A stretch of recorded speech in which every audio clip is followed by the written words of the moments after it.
కూడా ఖచ్చితంగా కూడా చెప్తా ఉన్నాం అధ్యక్ష. ఆ అవరోధాలన్నీ కూడా అధిగమించి ఈ ప్రాజెక్టును 2023 ఖరీఫ్కు కల్లా ఈ ప్రాజెక్టు పూర్తి చేస్తామని చెప్పి చెప్తా ఉన్నాం.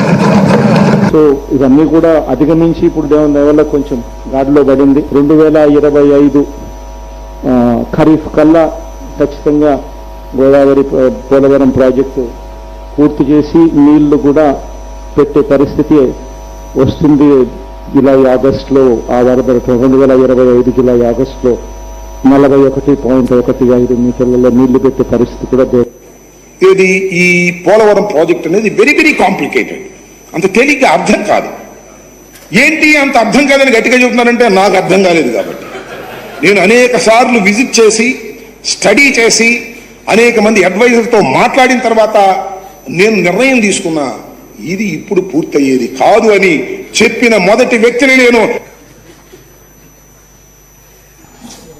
విన్నారు కదా ఎంత ఆలస్యం అయిపోయిందో. ఓకే ఒక సెకండ్ వన్ మైక్.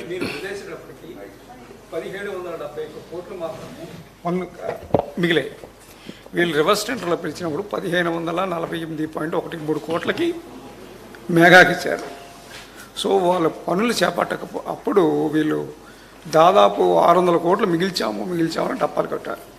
ఇప్పుడు ఈ కొట్టుకుపోవడం వల్ల 20,000 కోట్ల నష్టం ఏర్పడింది. దీనికి బాధ్యత వహిస్తారు. మీరే ఫిక్స్ చేయాలి అంటే నేను అడిగేది సీరియస్గా అడుగుతున్నా. ఎందుకంటే ఎవరు పాపం చేశారో వాళ్ళు అదే దాన్ని ఏ విధంగా ఫిక్స్ చేయాలి ప్రజలందరూ ఆలోచించాలి. అక్కడ చర్యలుంటే యాక్షన్ కూడా తీసుకోవడం చాలా అవసరం. అదర్వైజ్ ఒక వ్యక్తి రాష్ట్రానికి ఇంత నష్టం చేయడం చాలా దుర్మార్గం.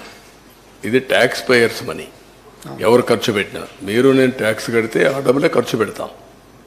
ఇది బాధ్యతారాహిత్యం. మీరు చెప్పింది కరెక్ట్. అది చాలా దుర్మార్గం. ఇప్పుడు కేంద్రం 15,511.13 కోట్లు ఇవ్వడానికి సిద్ధమైంది.